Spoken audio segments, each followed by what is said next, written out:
Hey, guy from 2005 who just saw Revenge of the Sith. I bet you want to know how the series continues, don't you? Well, I'm here from the future to tell you about the next Star Wars movie.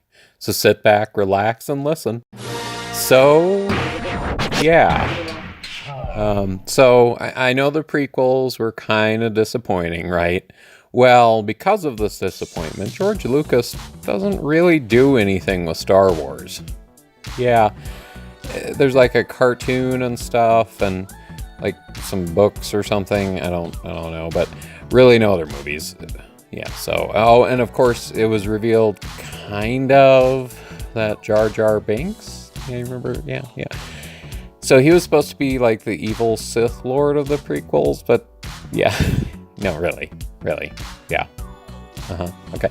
Yeah, but no, I won't really get into that. So okay. Yeah, well, yeah, it's kind of a conspiracy theory. But yeah. Okay. So like some time ago, George Lucas sold the rights of Star Wars to Disney. Now, I know what you're gonna say, like, how could he? That's the worst. But you have to understand that Disney basically owns everything now. Yeah, so they also make a lot of comic book movies too, and what's that? Oh, no. Comic book movies are the most successful movies of all time. Yeah. No, really. Yeah. It's crazy, I know. But yeah, so they do a lot of that. And sure, pretty much every one of their movies are the same, but for some reason people just go nuts over them. Like, they just made this big movie called Avengers Infinity War, and people lost their minds. Even though it was pretty much the same movie they keep making over and over, so it was super predictable, but yeah, I guess that's what people like. So yeah, so Disney bought them out and decided to make episode 7. Yeah.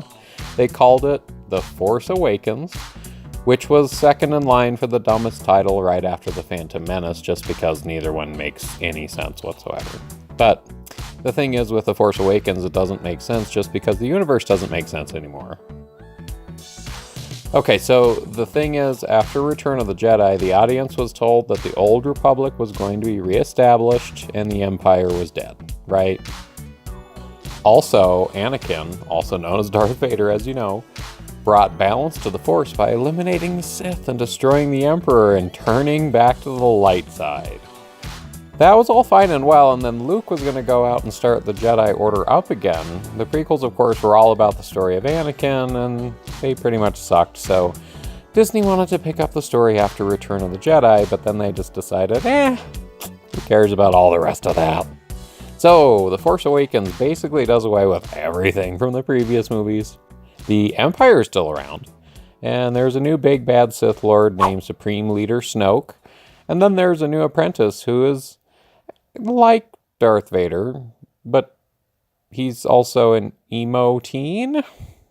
Or maybe he's in his 20s, I don't really know, but he is a total emo.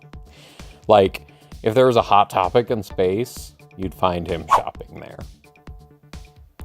Also, the universe has pretty much forgotten about the Jedi again. You know how, like, in the first Star Wars, the Jedi were mythical figures, but then you learned in the prequels that the Jedi had only been gone for maybe one generation at most? Well, the same thing happened here. Luke tried to reestablish the Jedi, kind of screwed the pooch, and then decided to go hide out for the rest of his life, because that's just like Luke Skywalker, you know. Because of this, the entire universe has forgotten that Jedi are a thing again. Yes, it's like the people in this galaxy have the shortest memories possible. I mean, if nothing else, Disney is consistent, right? But okay, so basically everything is reset, and I don't blame Disney. They needed to reset things. Leia is now a general. The new Empire, which is called the First Order, kind of rules the galaxy, and the resistance that Leia leads is fighting against them. No one knows where Luke is, and that's the plot of the movie. At least, sort of, at first. Kind of hard to explain, but anyway, they're all trying to find out where Luke is. So the main character is Rey, a girl who lives on a desert planet and finds a droid that has a secret thing of data that the new Empire is after, and she has to flee the planet on the Millennium Falcon. So basically a shot-for-shot remake of the first Star Wars movie. They meet up with Han and Chewie and then go on a space adventure. This adventure is kind of just like the equivalent of a side quest in an RPG, where you just get to go through it to get experience, but you don't really want to do it. Yeah, so Han is smuggling like space octopuses or something, and they break free, and then there's like gang members with like Scottish accents or something, and then they could try and kill Rey, and it's really not important. It's kind of really boring, so it could have been cut for time, but they didn't. So, moving on. Oh, wait, I almost forgot about this other guy. What was his name? I don't know. Well, actually, there were two other guys. What were their names? Okay, so they're pretty forgettable. Anyway, do you remember like that random diner owner from the prequels that Obi-Wan goes to visit? Yeah.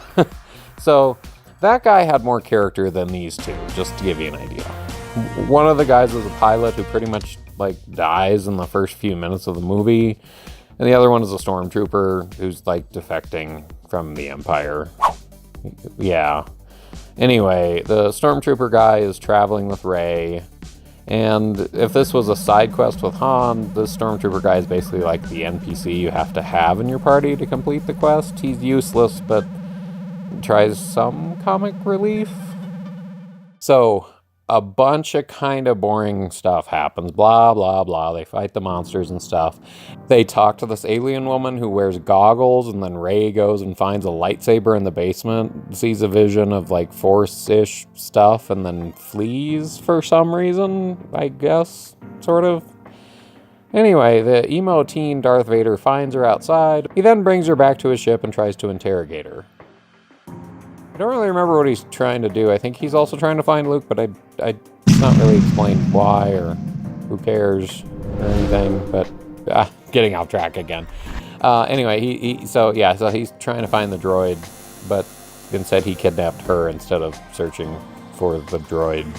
But in the end, it doesn't really matter, because all they just end up doing is just doing a little bit of flirting, and then Rey discovers that she can use the Force without any training, just like every Jedi, right? So then, generic stormtrooper guy and Han end up rescuing her and learn that the new Empire has rebuilt the Death Star. Oh boy!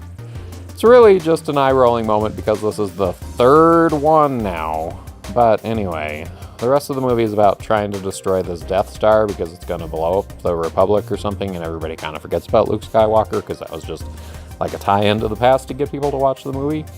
So everyone forgets about finding Luke Skywalker and then tries to go after this new planet killer, and some Republic planets get blown up, but we never saw them before, so I don't know what they were called or if they were important or even if a lot of people died or anything, but it's really super tragic and stuff. So yeah, so that happens, and so I guess it's sad. Yeah.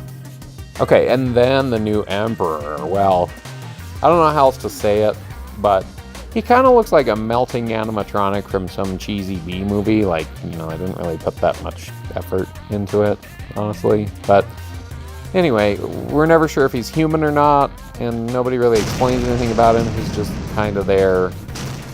And anyway, so there's, some stuff happening, like Rey meeting Leia, us finding out that the pilot from earlier in the movie didn't really die, although there's no real way he could have survived what happened.